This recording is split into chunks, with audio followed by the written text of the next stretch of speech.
Belinda, thank you very much for joining me today. Would you start by saying a few words about yourself and your work, please? Oh gosh, so I regard myself as I suppose, a researcher first of all, and I'm a researcher and a writer, and I've focused over the years on family and sex and gender issues, and on the sorts of topics which mean that it's not really that easy to get a job in academia. I'm not really sure what else to say about myself. I'm not, I don't sort of have much of a career to talk about. So. Well, your work's fascinating and very sorely needed today. I'm sorry to hear that the topics you're interested in make it difficult to get a job in academia, but I'm no stranger to that, having lost my job for being interested in similar topics. Yeah. Now, why is it you think that these topics are shied away from? I think that it's because feminism has gained such a hold. I mean, it goes back probably even further than that, but everything very much sort of starts out with this idea. At the bottom of everything, I think you have to sort of look back, even to early in the last century, to the sort of whole tabula rasa idea, and this idea that we're sort of these human beings, we come into the world with nothing, and we're formed by the environment around us. I know that that's probably going back a bit, but what it means is that there's a real denial of biology, there's a real denial of sex difference.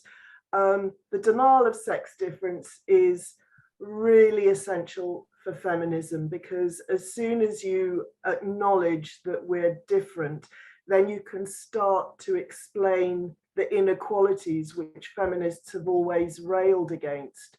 So it has been really essential, and to say that there's no difference, the only, the radical feminists, the only difference that's allowed is that because we're female, they did allow the concept of female, we suffer from oppression, but the idea always was that this difference wasn't real. The only thing that was real was the oppression. And these ideas, I think it's feminism has been a really influential ideology. I actually think now there's huge social change happening, and there's other stuff going on at the moment, but I think that even in terms of what's happening now, feminism was the sort of sine qua non. It was really essential in laying the whole foundation of what we see now, breaking up the family, fragmenting society. So, I mean, when I actually look at it, I actually feel that, I'm really jumping ahead of myself, so perhaps I shouldn't go there yet. But I actually think that well, anyway, the breakdown of the family has been really essential to the problems that we're dealing with now, and feminism has played a really key role in that. Well, let's talk a bit more about the family then, and the reasons for its breakdown, and more importantly, why anybody might want to try to destabilize the family. Because if we go back far enough in feminist ideology, we actually come back to Marx and Engels, and the idea that the family is an oppressive institution. It's not natural. It's something that's a social construct, and it's terrible for women. And they realize that if they can change young women in particular, change young women's sexual behavior, then it might be a way to liberate them from the family. See, the way that I mean, that's absolutely accurate. And then, there was Marx, and then there was Marcuse and Gramsci and all of these men, white men, and I mean, the way I see it, I mean, is that they realized that they had to get rid of the family, you know, that the family was a sort of actually a bastion of power. The family prevented them. I mean, the family had to be destroyed for Marx, but also later on, if you look at the whole sexual revolution, Wilhelm Reich and all these guys, they really believed in, they were the ones who first, Reich it was, who first talked about the sexual revolution. You know, you've got a whole bunch of men who realize that the family is actually a constraint on the way that they would like to behave. They realize that the family it's a repressing force for them. There is also the Marxist angle, but in order to be liberated, they need to get rid of the family. And the way to destroy the family is through women. So the way I see it is that feminists were actually the handmaidens of this patriarchy. I'm using patriarchy in a negative sense there. The way I see patriarchy is, I'm jumping about all over the place, I do apologize, but for me, patriarchy is simply a form of social organization, and you can have good patriarchies and you can have bad patriarchies. In this particular case, I think we had a sort of, you know, I think perhaps there was some kind of, you know, you did have your white men at the top who wanted to increase their power and control, you know, in all sorts of ways, and realized that that the family had to go.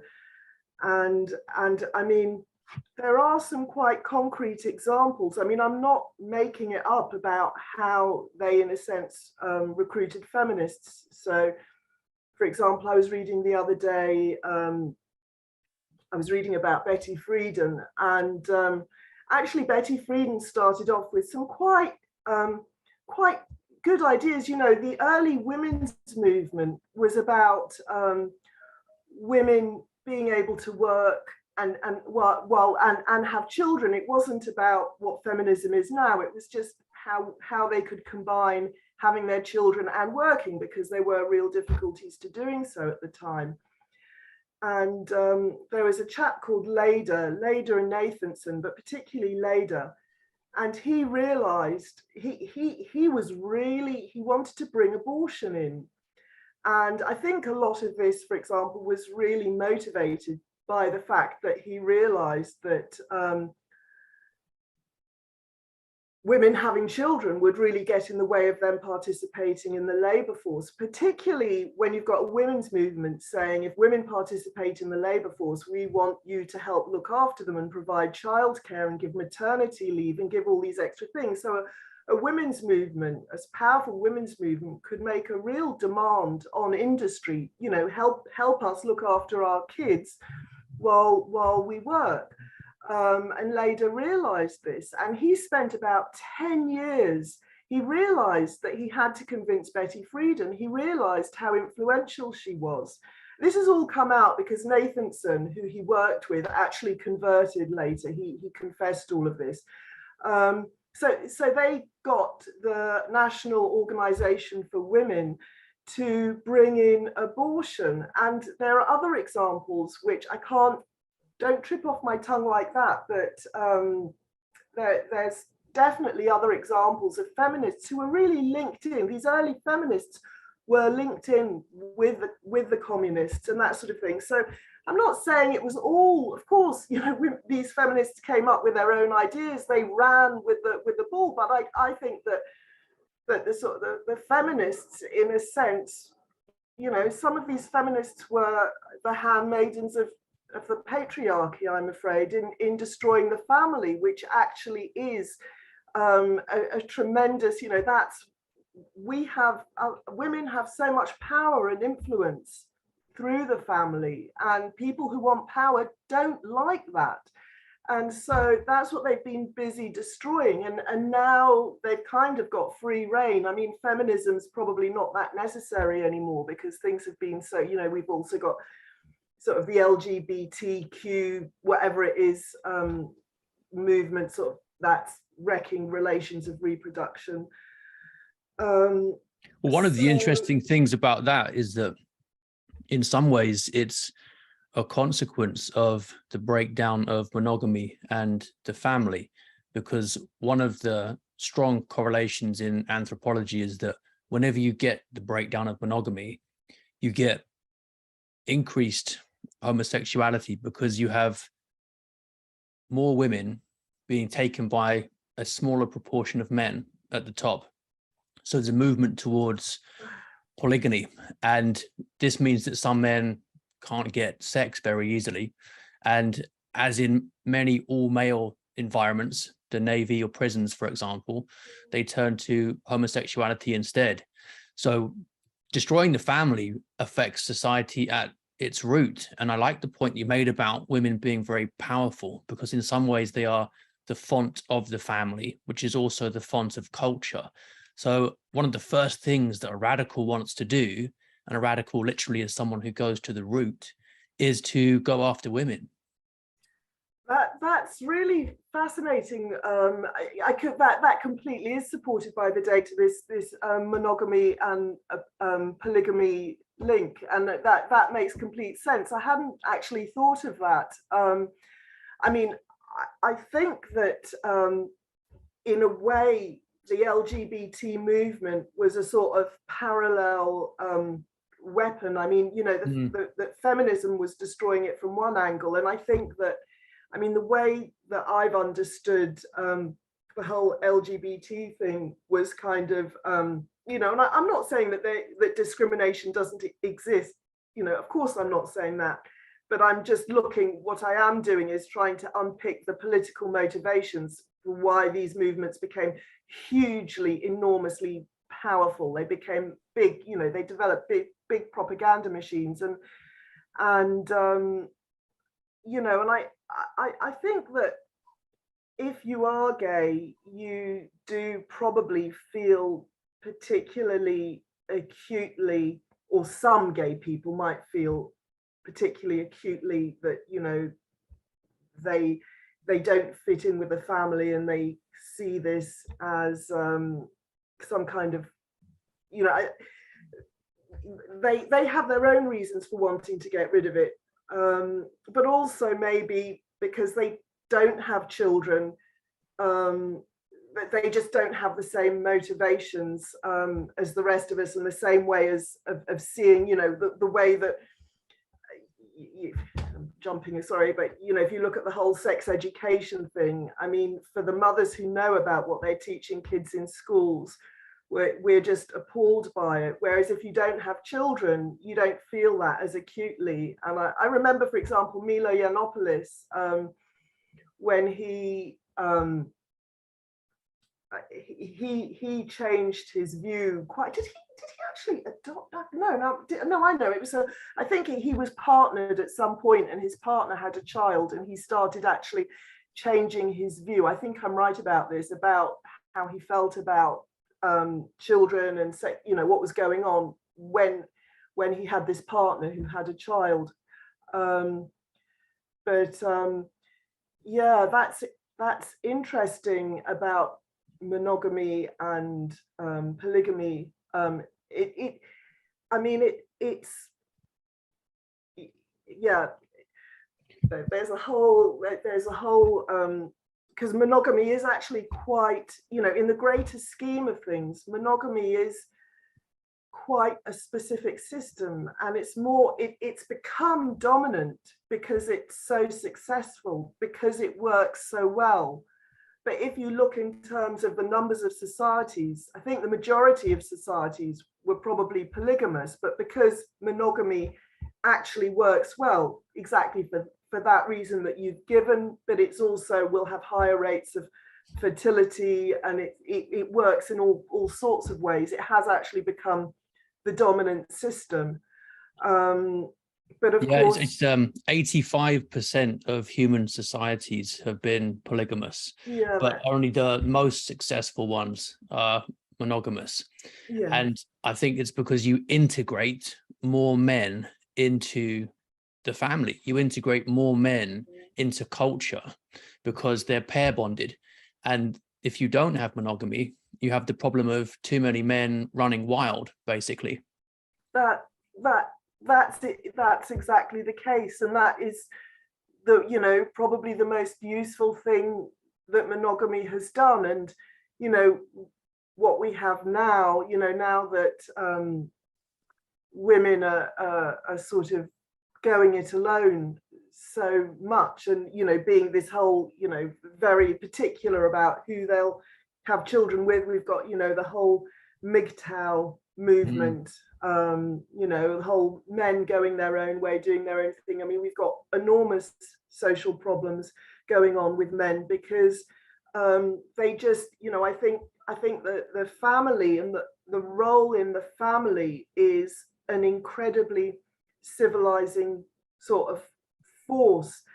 One of the things that my husband and I did research on was we looked at different we looked at different levels of interest which boys, we compared boys and girls, but it was the boys' findings that we were really interested in, that boys had according to whether they had traditional values or not.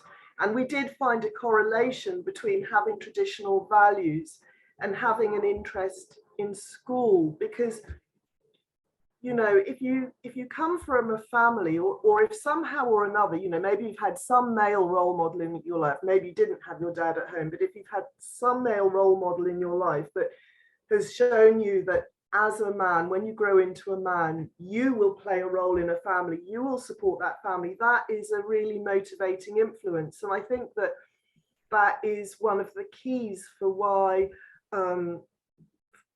fatherless boys don't do well at school, because they don't really see the point of learning.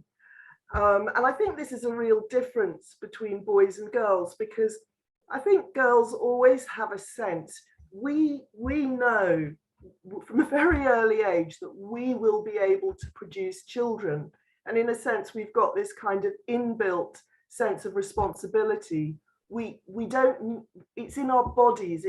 It doesn't need to be taught to us. And I mean, I remember I remember listening to my daughter and her friend. They were walking along with a little boy. They were about 7 years old. And the two girls turned to the little boy and said something, it was something like, we can have a baby, you know, and this is and so I think this kind of gives us females a sort of motivation just within ourselves, whereas with boys it needs to be more culturally constructed. I think there's some sense in general in which the female identity comes more from, it's somehow more biologically inbuilt, whereas the male identity, it does need to be constructed. And that's what you see if you know, I'm a social anthropologist in my background, that's what I did my degree in.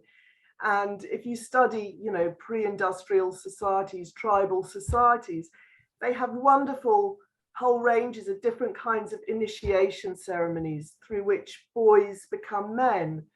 And this is, you know, and this is what we talk about, how this is missing from our own society, and you know, maybe joining gangs. There are different ways. I think sometimes even, you know, becoming a father, but that's, you know, getting a girl pregnant. But I think that with males it does need to be culturally constructed, and we've kind of chucked all of that out. You know, we haven't, I mean, it all goes back to this refusal to try to understand who we are as human beings. We like to pretend that we're just these completely blank slates and that we are formed by society, but we're not. And it's quite interesting, because if you think about that very blank slate idea, in some senses, that's almost a more male idea, because if I'm right in arguing that cultural construction is more important for men, do you see what I mean? That blank slate idea, that again, that is a kind of male idea. And indeed, I think, it does underpin the writings of those white men, but actually a more female way of understanding the world would be is, we're biological beings, and the whole of life is oriented, everything is oriented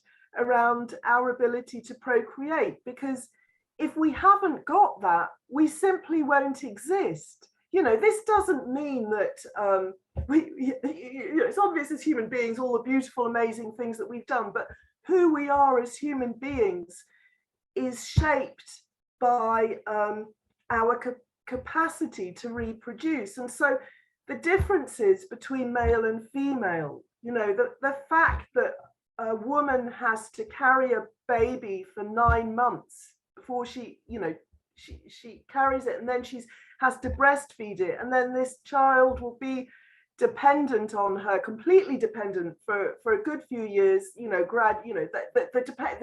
the bond is always there. There's this weird idea in much social research that you stop being a parent when your child's 16 or 18. It's nonsense. You're always your parent your whole life. But, and men can just get someone pregnant just like that. And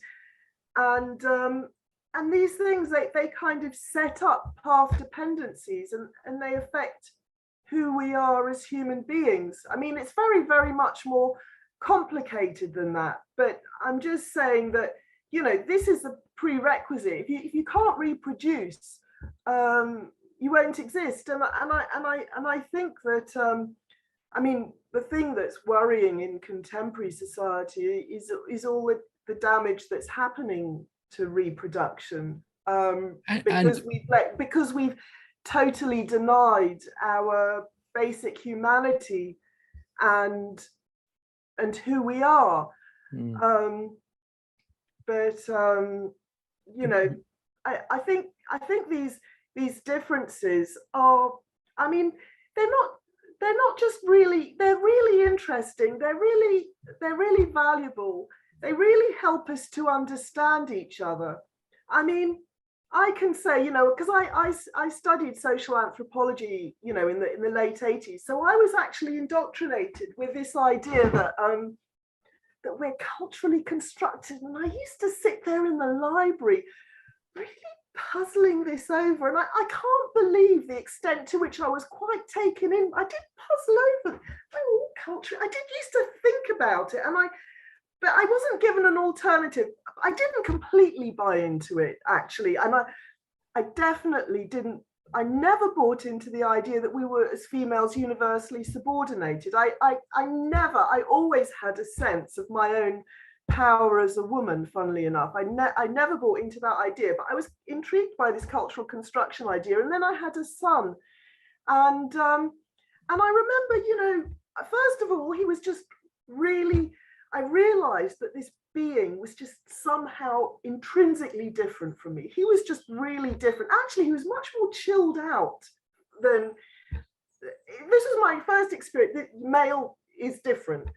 And I bought him a doll. I bought him a really nice doll, because this is what I'd learned was that, and he totally didn't get it. It wasn't even just like, just chucked it.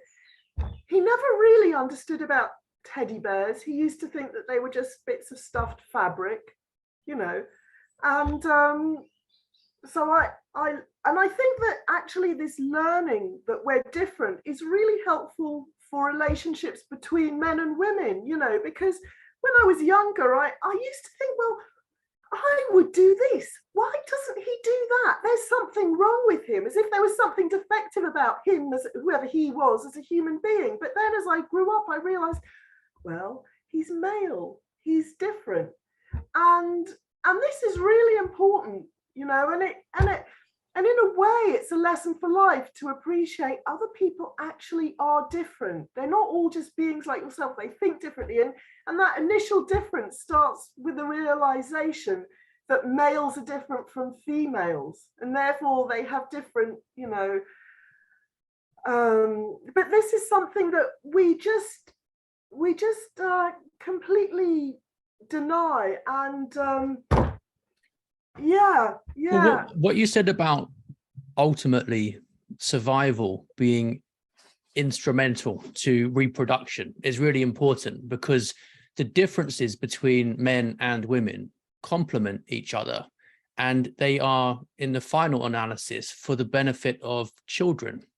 So, for example, women tend to be better with words, better at facial recognition. They can hear pitches in a baby's crying that men can't. And that's really important for them as mothers. And men might have different stress tolerance. They might be physically larger, stronger, etc. And that's really important for them as fathers. And the child needs both. And I was thinking, as you were talking about your sense of the power that you had as a woman and how you've noticed it even in very young girls, being rooted in the capacity for motherhood, pregnancy. It's funny how when you go right to the end of some of these attempts to restructure society, the mother-child dyad is the final stumbling block, like the Israeli kibbutzim and the Soviet Union attempts at communal child rearing. The men think it's a great idea for mothers to give up their children and have them raised by the state. And the mothers say, no, we're not going to do that. We won't go along with your plans. So it's there at the end, as well as right at the beginning, the mother-child connection. I remember noticing about that, reading about that. It's true, you know, it is. It's there, and it's very strong, and it's interesting because it's also it means, and I've read, you know, I was recently reading its book called doesn't matter, it was by a chap called Nicholas Townsend, but it was about you know, men who wanted to be fathers.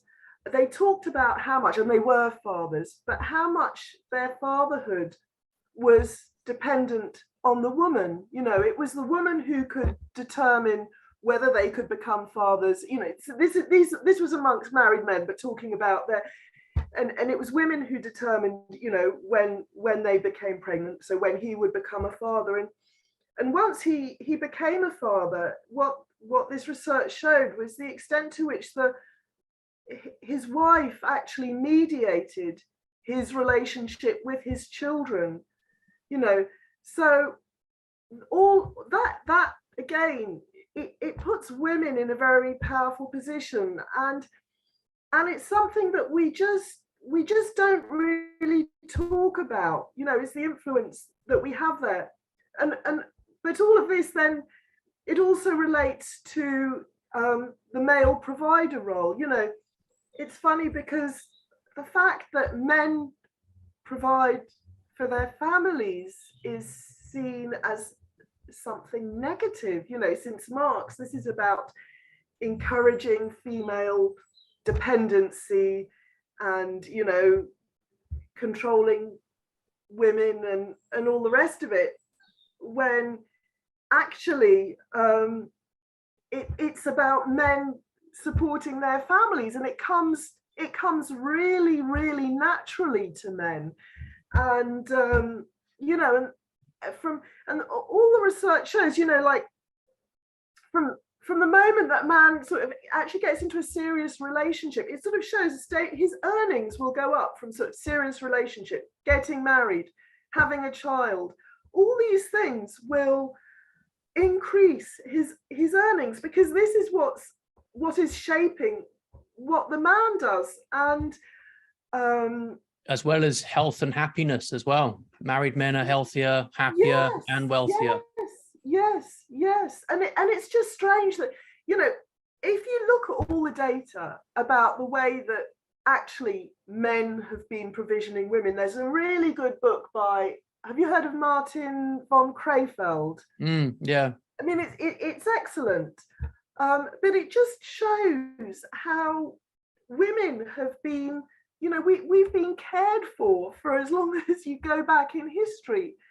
But by some strange thing, we've managed to totally twist this into, you know, oppression. And well, the point you made earlier about men actually feeling oppressed by the responsibilities and duties of the provider role, at least some men who envision for themselves a life of easy promiscuity, pleasure without responsibility. If you want to pursue that, and it's no coincidence that many of the Marxists had this idea that far back enough in human history, it was just a big orgy and the family never existed. And it was a promiscuous community where it was a free-for-all. Not true. There's not evidence for that. Pair bonding is as old as human beings, but they like the idea that it was like that once. And I think the real attraction is it could be like that again. And the terrible irony of the sexual revolution is it liberated men more than it did women, because look at the result. Men are happier about it than women are by surveys.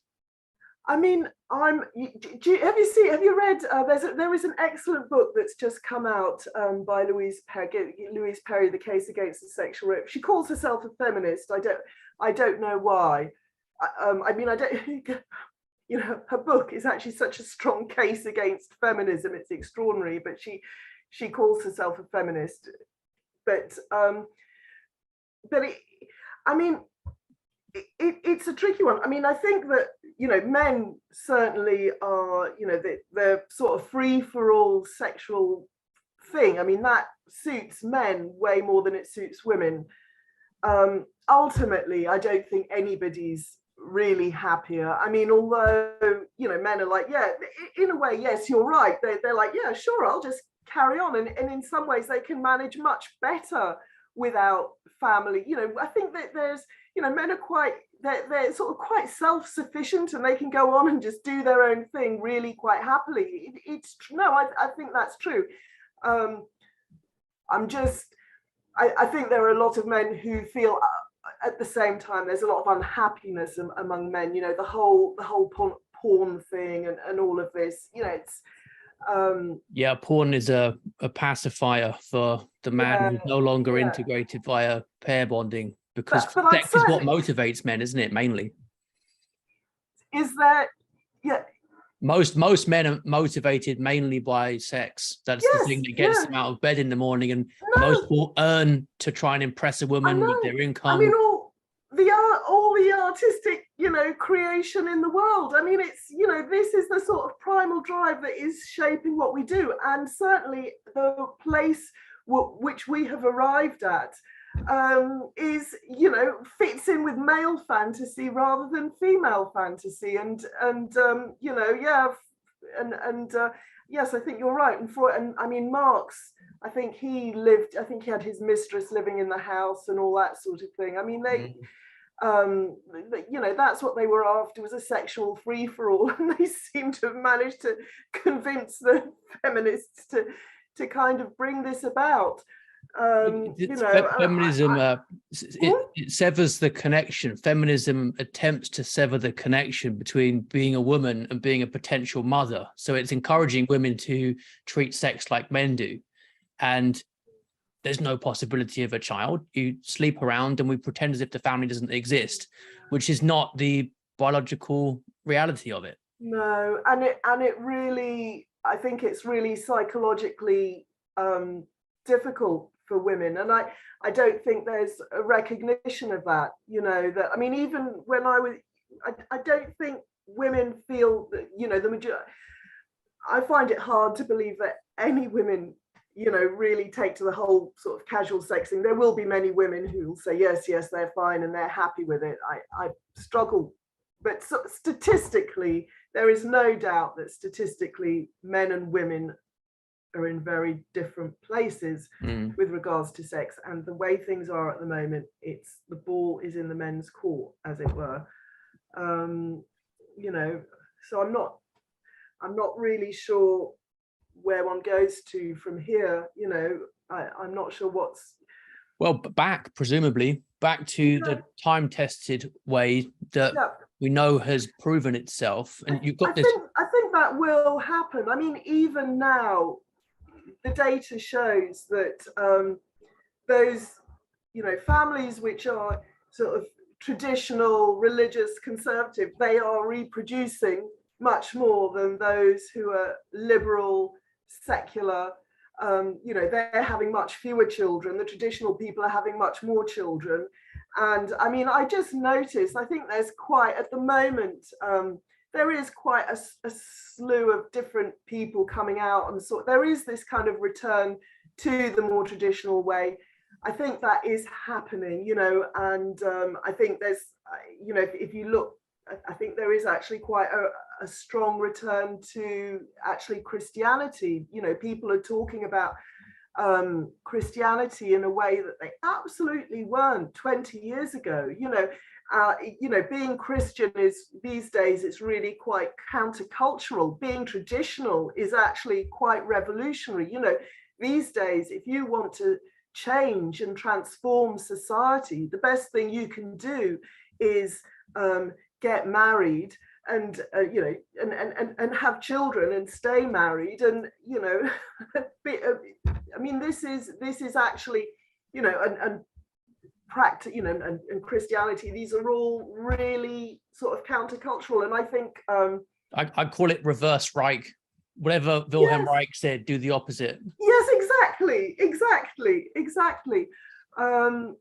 Yeah, and I mean, I do wonder sometimes when I'm looking at the material, to what extent a lot of the things which happen, certainly sort of the LGBT strand of it, a lot of what was going on was sort of an anger at Christianity and at the Bible and at the traditional, that provided a big motivation. So people have realized that if they want to fight back on that, the best thing they can do is, stick to Orthodox Christian belief. So that, I think there is a sort of return to tradition going on. I mean, it is how we're built as human beings. So I think that's happening. There's a lot of other stuff going on at the moment, but I think the trans movement has struck many people as, in some ways, the end of the line, because it's been one thing too far for people to accept, and that means there's also a return to biology. And with that, I think one of your most fascinating areas of research, which is that patriarchy is actually rooted in women's choices, which is a very strange idea for most people to consider, who've been told that patriarchy is all about what men want and it comes at the cost of oppressing women. But you say that actually it is rooted in what women want, and patriarchy is how women shape men to serve them.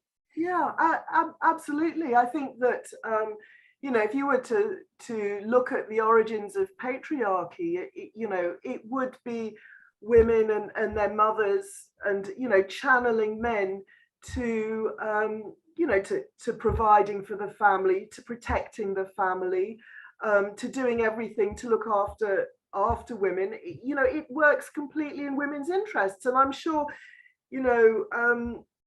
I mean, at the boat, there's a very basic data which is really strong. There was a massive international study. I can't remember what the sample size was, at least I can't remember. I think it was much more than 200,000, anyway, really big.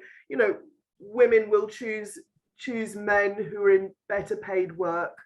The whole hypergamy thing, this is really real. So women are choosing to put themselves into a dependent, you could see it as, say that women are choosing to put themselves in a dependent position. In that sense, patriarchy is created by women's choices. And the basis of those choices, why do women want men with resources?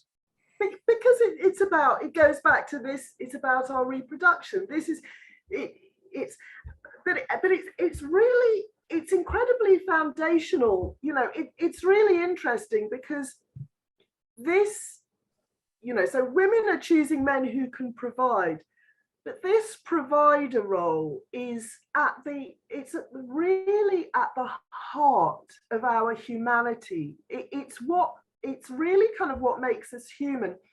There are very, very few other mammals where, certainly among the great apes or whatever, where the male plays a provider role. There are one or two, but it's actually, I think there are you have seahorses and birds, but apart from that, it's actually very rare. And if you look at this is quite complicated, but if you look at the sort of origins of how we became human, it was really essential because a number of different things. So we became upright. In order to become upright, which of course increased the scope of what we could do, we gave birth early. Can I just say, I'm telling this as a story. I don't know which happened first, but these are the sort of whole, all the different things that go together. So, human beings become upright. We need to give birth early. In order for our offspring to survive, they need to be provided for. We can't, and the human beings have got, we have much larger brains to bodies, and brains require an enormous amount of fat. So that's huge amounts of breastfeeding. Women need to be provided for. So we would not have been able to become upright and give, and which entailed giving birth early, if we hadn't had male provisioning. Male provisioning also meant that human babies could have these extended childhoods. So if you look at, like, say, chimpanzees become, I think their young are able to reproduce when they're about 6 years old. With human beings, it takes a much longer time. And this allows for us to acquire language and acquire culture. So in this way, male provisioning is really central to us also acquiring all this language and culture, which is so essential to who we are as human beings. So I think it's really, I know I was saying that males are culturally constructed, but I think that this provider role thing is really, really deeply built into men. And I should say there are different ways of providing, there's food, there's shelter, there's education, skills, discipline. There's all kinds of things. But males, without it, we wouldn't have. And there was also something, I can't remember exactly how it goes, but because human mothers gave birth, so the human baby was born very premature compared to all other animals. And this also enabled us, for some reason that I can't, to develop bigger brains. I can't remember how it all ties in together, but it's really at the very heart of who we are as human beings. And I think it's really interesting. I've actually I'm also really, I am actually really interested in the role of Christianity, because in Christianity, God insists he is the Father, and I think this is really hugely important, in saying this is the role that needs to be culturally elaborated, culturally constructed. Men have a strong sex drive naturally, stronger than women. You don't need to put much effort into culturally constructing men to want to have sex. No. And as far as I understand it, the pair bonding role originates in protecting the woman from unwanted sexual advances from other males. But the provider role is the one which is built on top of that and requires much more cultural effort. Yes. And it's exactly what you're saying, because providing can also be education because of our extended childhood and the fact that we don't acquire culture via our genes. The human child, unlike a monkey or a crocodile, doesn't have everything it needs in its DNA because it has an intellect, it has a mind.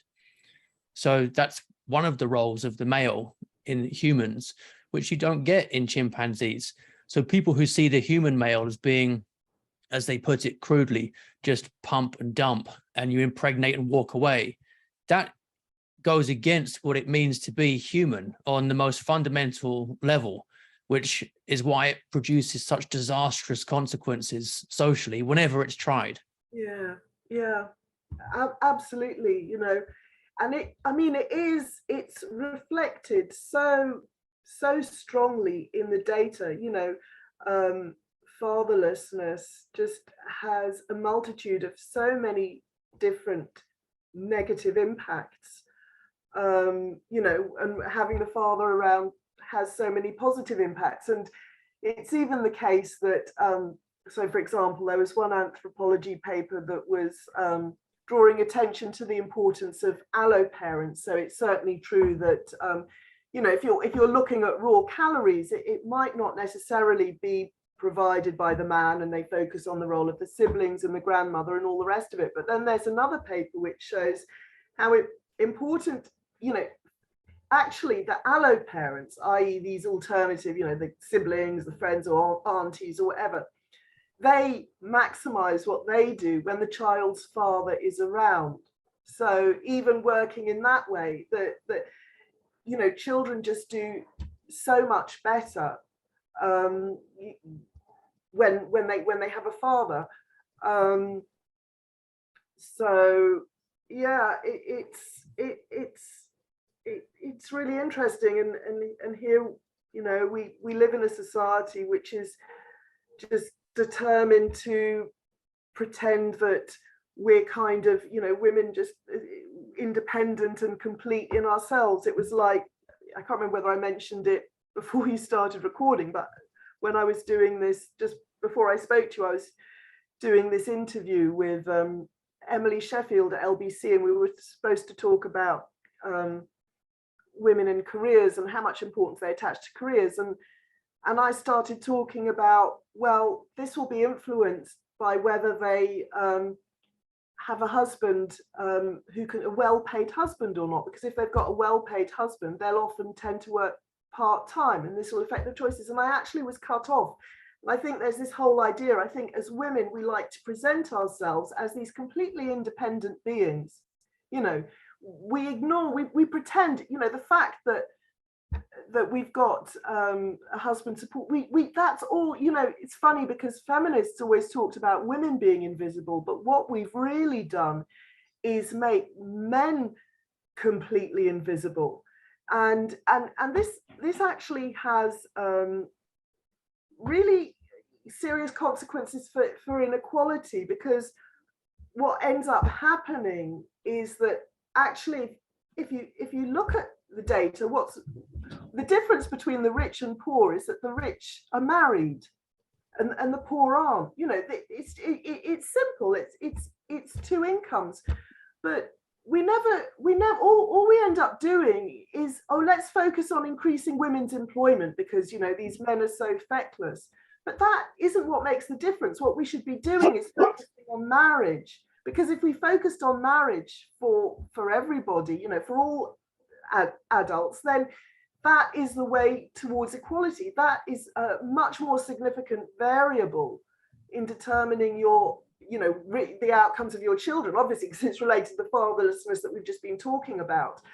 But there's a complete, it's all just invisible. It's the invisible man. We don't talk about the role of having a, it's quite interesting because what you actually find is that women reduce their hours of work as their husband gets higher wages. So when they talk about how, because the inequality, the wage inequality is much greater at in higher paid jobs than in lower paid jobs. So it's more privileged women who've been driving the wage inequality thing. But what's actually going on is that these women have got husbands with decent jobs, and so they're working fewer hours, so they're less likely to be promoted, etc., etc. So it's not actually about wage inequality, it's about marriage privilege, actually. But that's something that we just pretend we're just these independent beings, you know, and ignore that. So yeah, that's one of the things that people didn't expect, isn't it? When you give women the luxury of being able to choose between career and motherhood, most of them, to the frustration of feminism, will prioritize their families. They don't want to live like men. yeah. Well, it's interesting because if you look at you know, wherever you've got kind of more developed societies, wherever you've got more advantage, there are a number of areas in which you see sex differences increasing. So if you look at choosing, so for example, women choosing to study sciences, women in more developing countries are much more likely to choose to study sciences because they know that you know, they are focusing on how they will earn money later on in life, so they stick with choosing sciences. And then in more advanced societies where we're all quite well off, women will be less likely to choose sciences, because the research also shows that if you can choose between sciences, because girls tend to be, they're more likely to be good at sciences and arts, whereas boys are more likely to be just good at sciences. But people who are good at both things will tend to choose the arts. So that's one area where sex differences increase. But they've also shown, for example, there are a number of psychological variables. There's a chap called Schmidt, and all these the psychological variables, the differences between males and females increase in more developed societies. So it's almost as if the mechanisms that we'd found, including patriarchy, these mechanisms were actually ways of subduing inequalities. And as we get rid of these mechanisms through, you know, processes of development, the inequalities go up, which again is completely not what feminists had in mind. Yeah, and when a theory produces results that contradict it, it should lead you to ask questions about the theory, unless you're so blinded by ideology that you're still hell-bent on trying to reshape reality to fit the theory rather than the other way around. Well, this is what I've come to realize. I mean, I realized it with feminism, but, you know, without going into, as time passes, I've come to realize how dependent people are on their particular set of beliefs.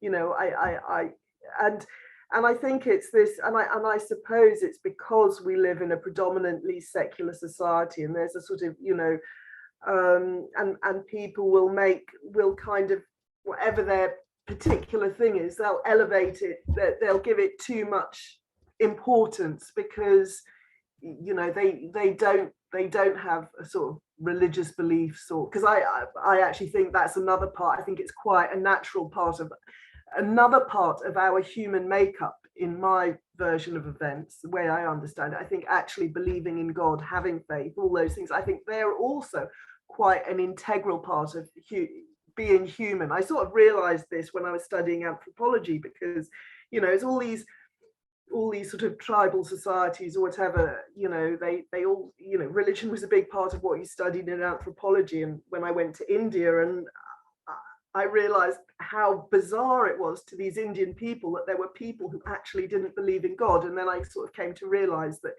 anyway, I'm going on to another topic, but I do think, you know, it does relate to the feminism thing, because I think it becomes a really deeply held belief. And I think it becomes an idol, ultimately. And yeah, you're totally right. I think that there's that natural religious impulse, because yeah, you've got people giving the capital letter to something, whether yeah, it's science or climate or equality yeah, or some imagined heaven in the future that they're going to create. yeah. The religious impulse is there. It is. and I feel like with feminism, it's particularly strong because I do think that women have a tendency to what's the word? It's agreeable. You know, that's what Jordan Peterson. We're more agreeable. We don't, you know, and there, what was the name of that American politician? She said there's a special place in hell for women who don't support other women. I mean, women who criticize feminism are seen as not supporting other women. But, you know, and this is why someone like Louise Perry can write this book, which shows the absolutely devastating consequences of feminism. Devastating. And yet end up calling herself a feminist, because at the bottom line, women are scared to go around disagreeing with other women, and so there's a sort of natural female solidarity thing, which I think men just don't have in the same way. I think men don't really understand that, you know, that, and I mean, I don't know why I don't. In my case, actually, it was through long conversations with my husband Jeff Dench, because I knew that I didn't agree with all this feminist stuff. Actually, I knew I didn't, and I used to say to him, well, maybe I could just portray all these different ideas and call them feminist, and you know, and I'm ashamed to say, you know, and that way, you know, these ideas will take root. And he was like, no, feminism means this. And you can't, you know, that it's dishonest. So I have to admit that I had some, I mean, I know I didn't sort of call myself a feminist, but I do remember having this discussion because I knew that would be a much easier route to take. You know, if you call yourself feminist, everything will be easier. And probably if she hadn't called herself a feminist, her book wouldn't have been published by Polity. So I think that's certainly a factor. It's a bit like how any member of the proletariat who wasn't a member of the party wasn't really a member of the proletariat at all.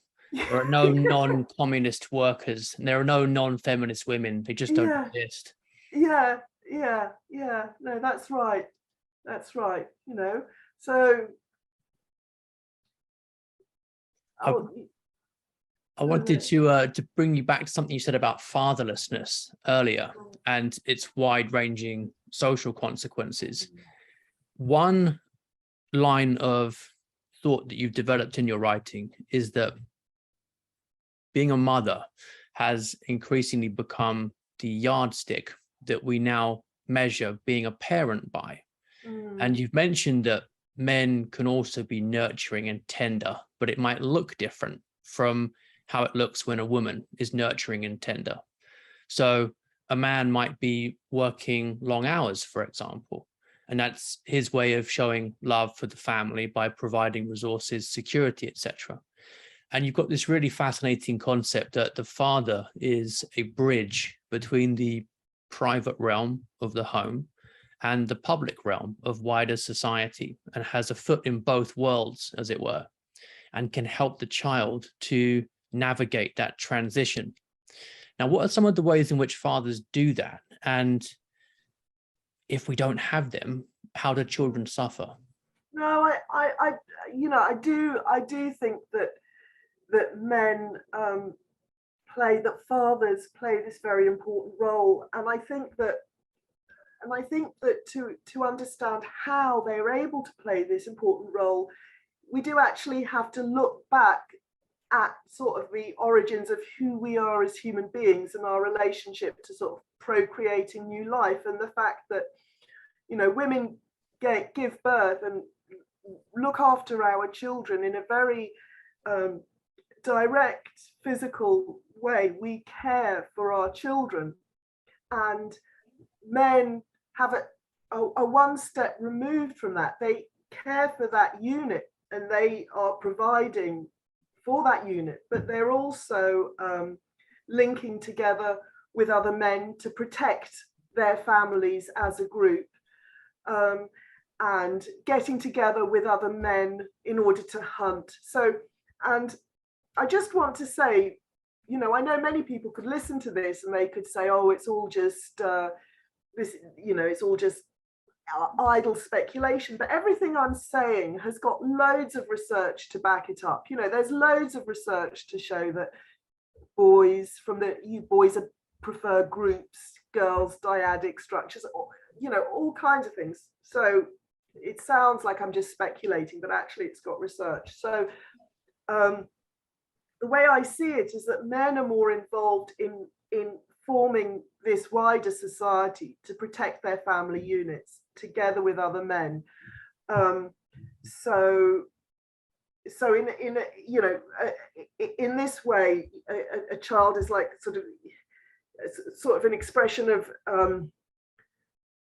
no, I can't remember what that, but so there's this different relationship, and so men are more involved in forming society, and I think that they help to, because they have a wider range of skills, they can help to bring the child into that wider society. And I think this is, I mean, what are some examples? I'd have to read the article I wrote, because I did write quite a lot about it. But for example, fathers will do, they sort of play games, they're good at teaching rules. And this is quite interesting, because if you read Benenson's really good on this. Boys have got an absolute fascination with rules. She did loads of studying of children playing. Girls played in one way, but boys, they would get together and they'd spend hours discussing rules.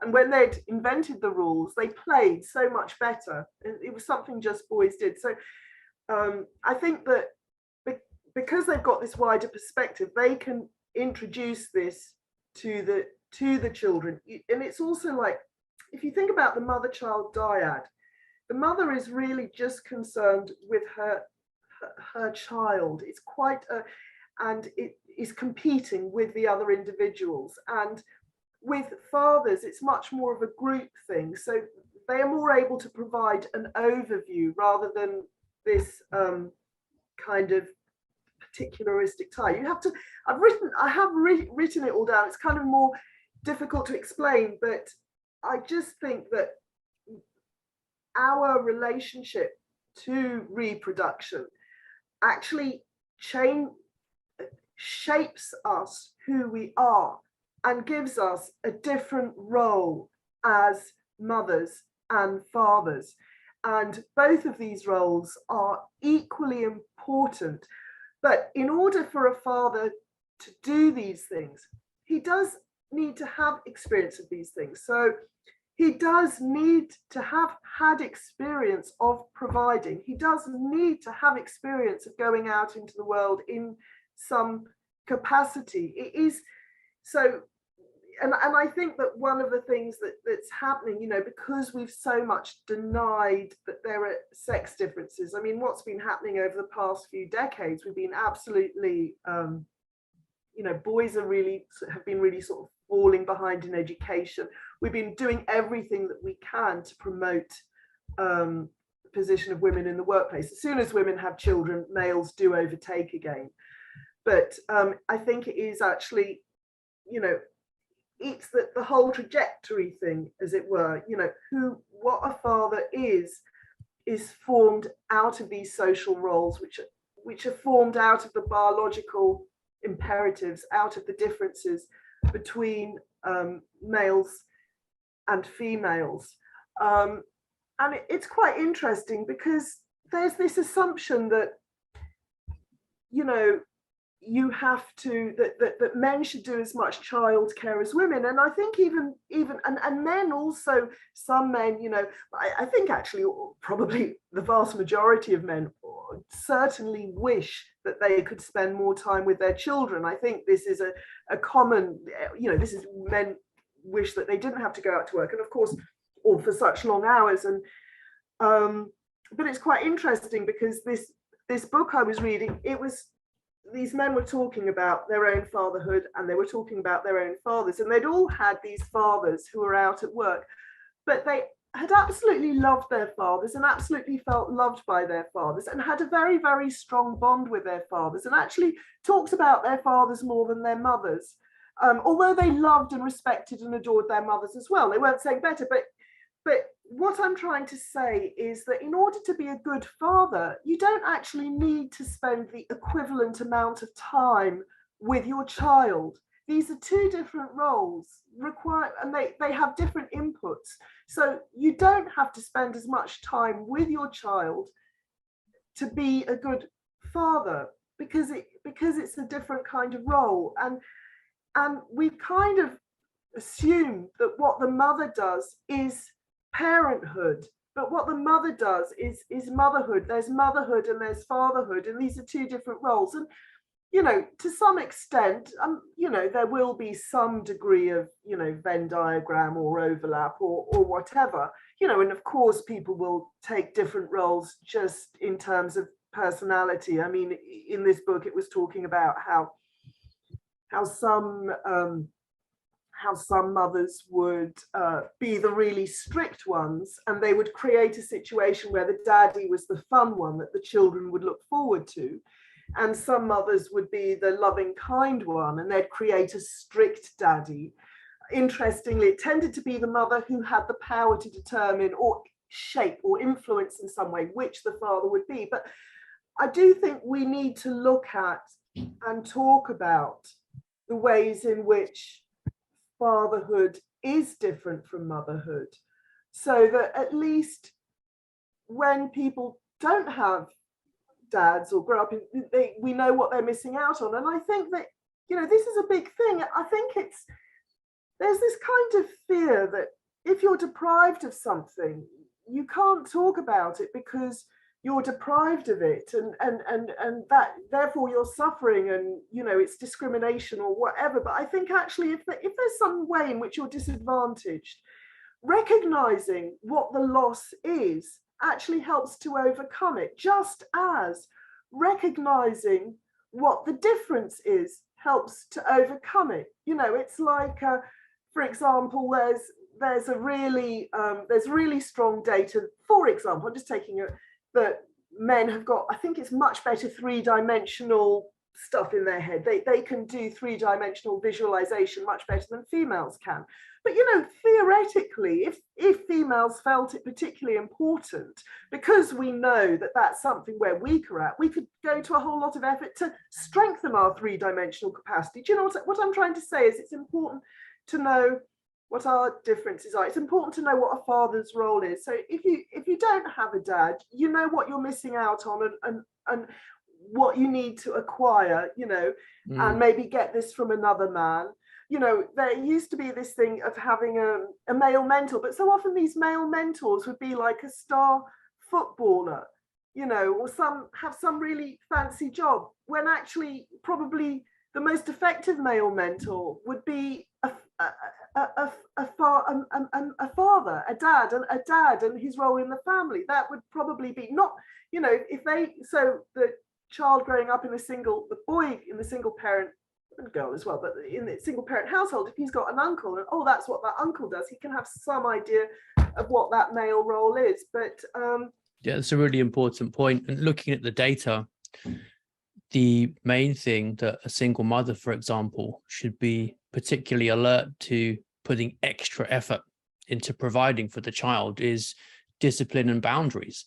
Yeah. It's no coincidence that historically the male role in terms of conscription for warfare has been the most male. So women have never been conscripted into frontline combat in any country. It's one of the points that Martin van Crevel makes in his book, The Privileged Sex. But that idea of protecting boundaries and perimeters also applies to behavior within the family as well. And I think you see it in schools too, with young boys who are testing boundaries with often female teachers in classrooms running into the same kind of difficulty. I think this is absolutely true. But I think one of the things which I sometimes see happening, it's almost like I sometimes see women not allowing fathers to give these boundaries and to give these rules. And it's kind of like we've become so accustomed to thinking that we know best, that we are it, that we determine what, no, the father can't do this or can't do that. We think, and so I think that, so sometimes the father can be around but he can be sort of rendered quite ineffectual because the mother doesn't want him giving the rules. Rules are toxic masculinity. Yes, exactly.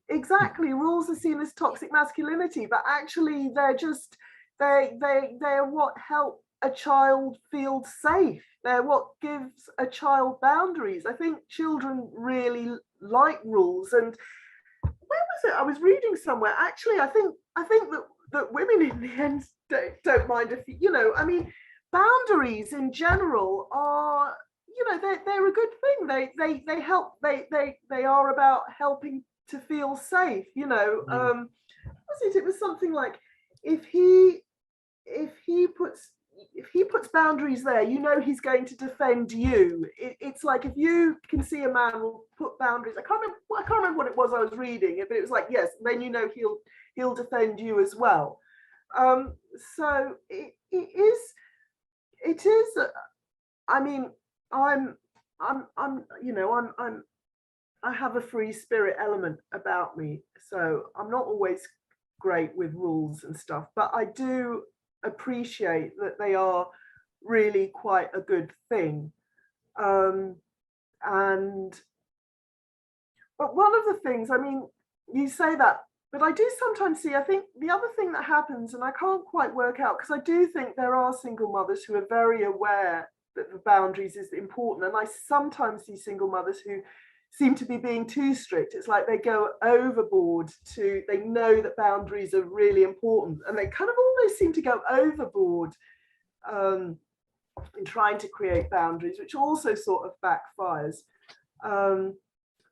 But to get back to what you were saying, I mean, people can read what I've, but I do think men have this bridging role, and it would be really nice to see it all outlined, and what fathers do. It's funny because I don't think that particular thing is an area which is particularly well researched. I mean, differences sort of there's been a lot of research in childhood differences, but it'd be quite interesting to see and differences between mothers and fathers. But the thing is, well, fatherless boys, I noticed, score higher on indices of femininity, which is an interesting consequence of not having a man in the home. You mentioned earlier about role models and how the father models masculinity for the boy growing up. So it can become a vicious cycle, can't it? If you haven't got that, you don't see it, you don't learn it, you don't do it for yourself either. It's quite interesting because that actually, it does touch on, because I've done some writing on sort of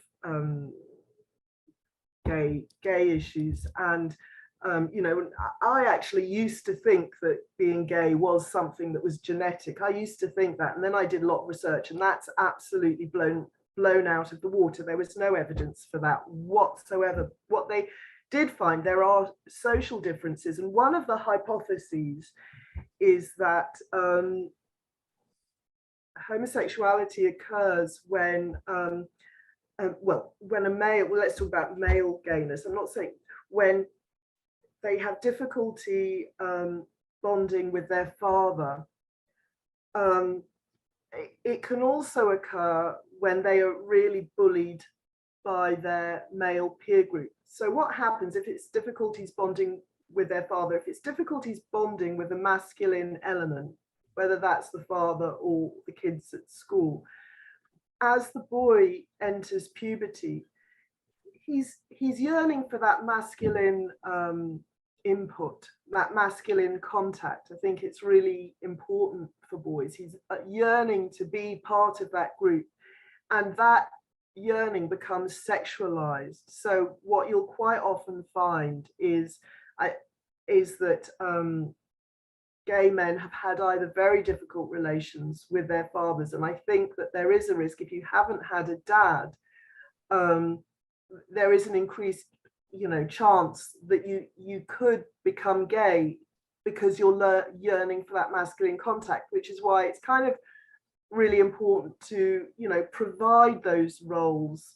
for boys, you know, so that they do have, you know, the masculine contact without it becoming eroticized. You know, I know a lot of LGBT people would say, well, why does it matter if someone's gay? But let's face it, you know, it's really nice to be able to have children with the person that you love. You know, that's the bottom line. And if you're gay, you can't, and that is a massive loss. And, you know, there's no getting around that. It is a sort of tragedy, you know, that you so I think there is a real you know, I think it's silly to pretend it makes no difference whether you're gay or not. Being gay, I think must be really tough.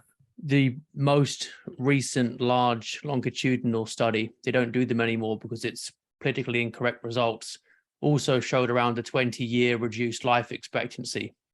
Not purely because of health risks, but also because of the psychological toll of not having a family.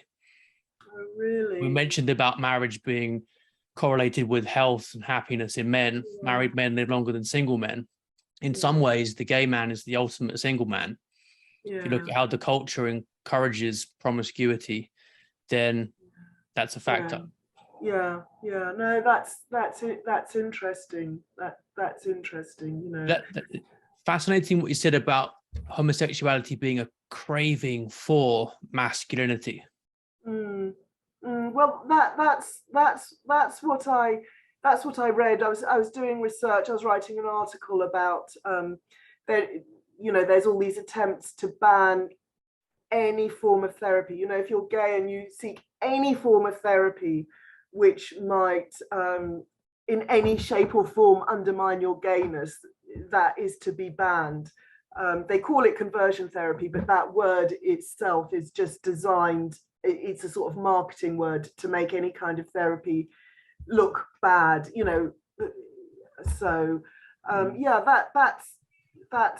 that's certainly what some people argue it is. And when I've spoken to this sort of connection which was missing with the father can be important, but it's not my area of it's something that I've read, you know. I wouldn't big it up, but it's just something that I've read, sort of. So what would you want schools to be teaching young boys and young girls now then?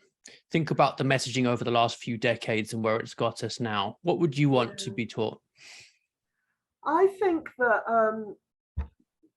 I think the most basic thing would actually be to explore the ways in which we might possibly be different from each other. I think that would be a great source of sort of developing and understanding. And I think it would be fascinating because there's the social things, you know, that kids would all be able to talk about, but there's also, I'm always reading about really interesting little sort of biological facts, which I can, you know, from babyhood, you know, like boys have got really different hearing and our eyes focus on different things. And I think there's a whole wealth of really fascinating information where we can learn about each other by learning about our differences. That's something that I'm you know, really, I think would be great. I also think, I mean, I suppose this affects women more, but there's always talk about sex education. I really think we should be teaching girls and probably boys, I suppose, but it's really girls in a way, about our fertility. There's really fascinating, you know, girls are just told, they're just told about the pill, for example. Actually, the pill is incredibly, it's a real health hazard. It has a lot of really kind of subtle but negative effects. So it's not a good thing, and we should tell that to girls. These are the risks of the pill. I'm going to put a link up to the interview with Dr. Sarah Hill that I did on the pill. Okay. It will pop up in the corner. Excellent. Yeah. So click on that if you're interested in that topic. Her? Yeah, it was really fascinating. She outlined how it affects the brain and all the hormones and what young girls don't know when they take it, but they should be told it. Oh, fantastic. Oh, I didn't know you'd done that. Brilliant. Excellent. Yeah, so that, and then there's also just about our cycles, because there's lots of really, we can read all about a state of our health. We can know so much. So teach girls, and probably boys too, but I can't really talk about boys because I don't know so much. to read their bodies, and also things like, and actually that fertility declines. There's a big, talking about careers and everything like that, but why not talk, if kids are going to be having these conversations, talk about your future. What would you like? Actually, the research shows the majority of young people would like to be married and have, I think it said that the majority would like to be married and have children.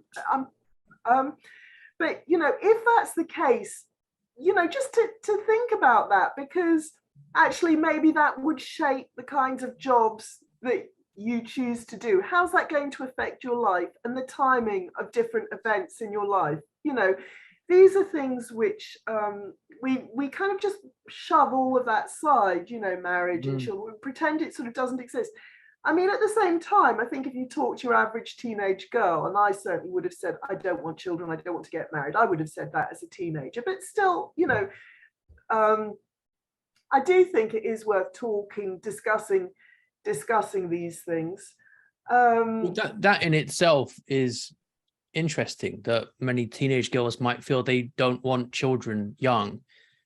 That hasn't always been the case historically. No, I mean, peak fertility is around 18 to 25 for women, and some women, once those years have gone, find it very difficult to conceive, and they weren't planning on being infertile when they hit 30. They thought they could have a career through their 20s and easily get pregnant.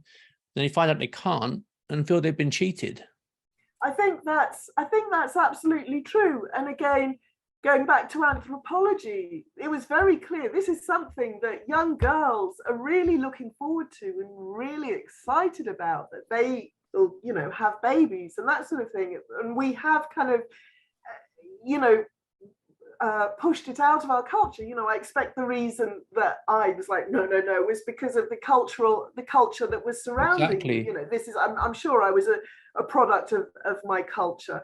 Actually, I cottoned on, and I did actually have children before, well, I had my first child certainly before I was out of my 30s.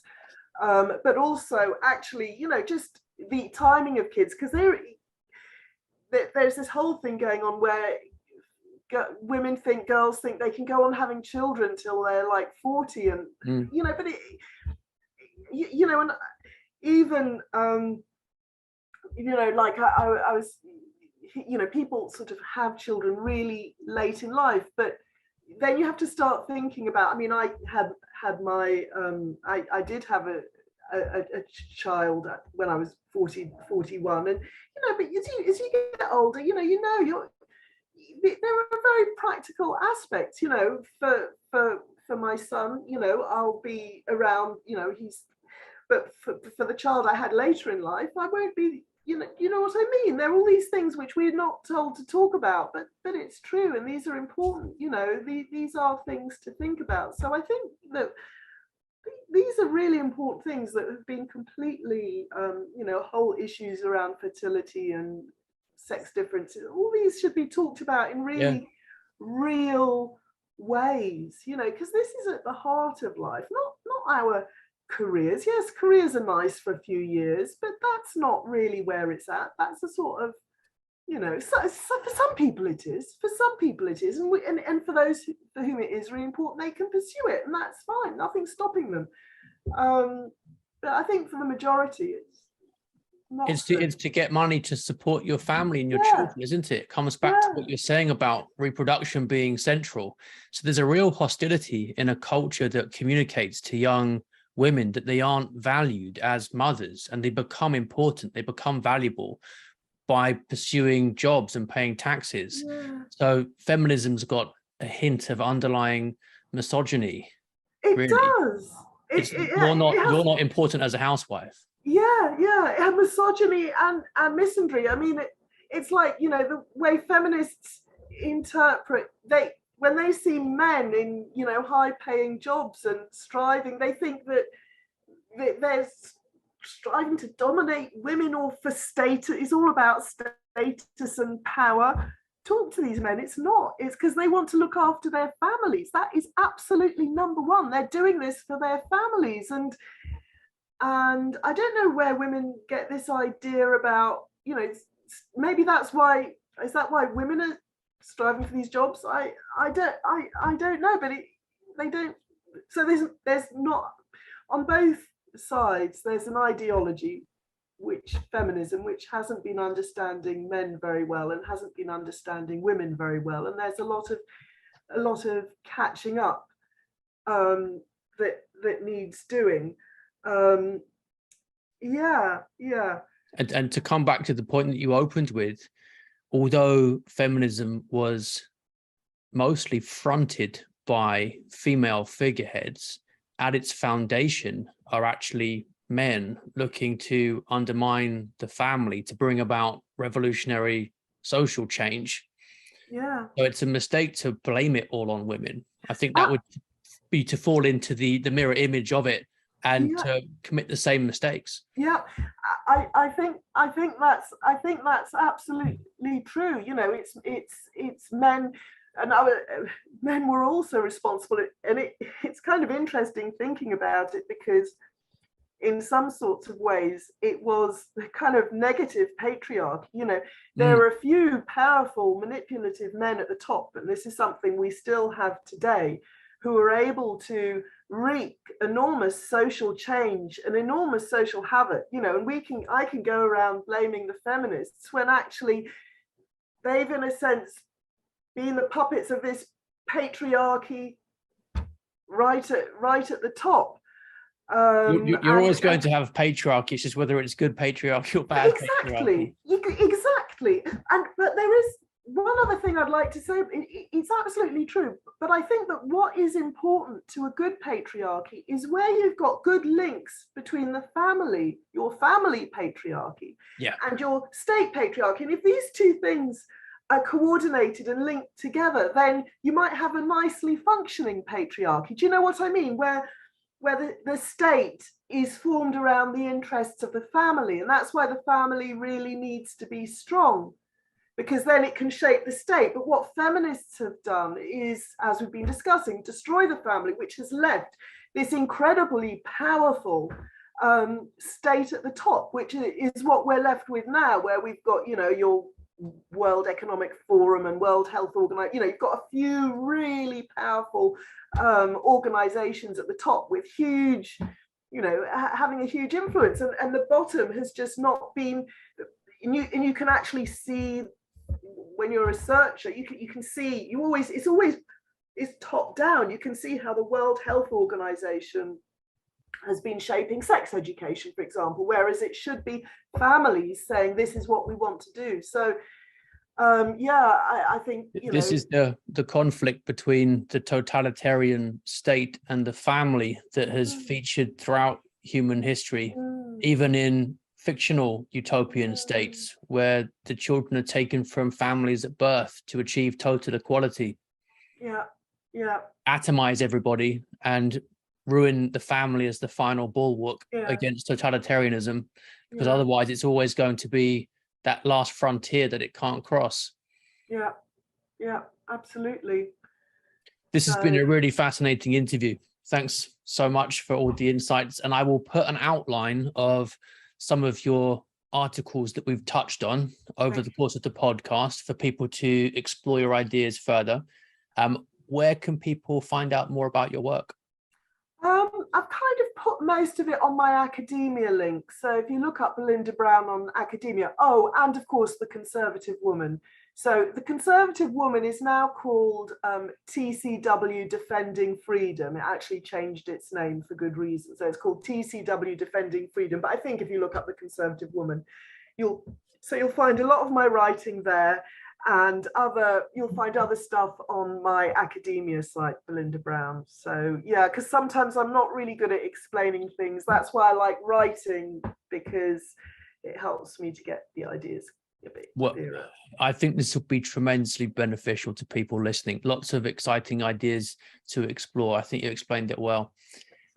Hope to speak to you again sometime, and I will be sure to put lots of links to articles that will help people explore your ideas further. Thank you very much.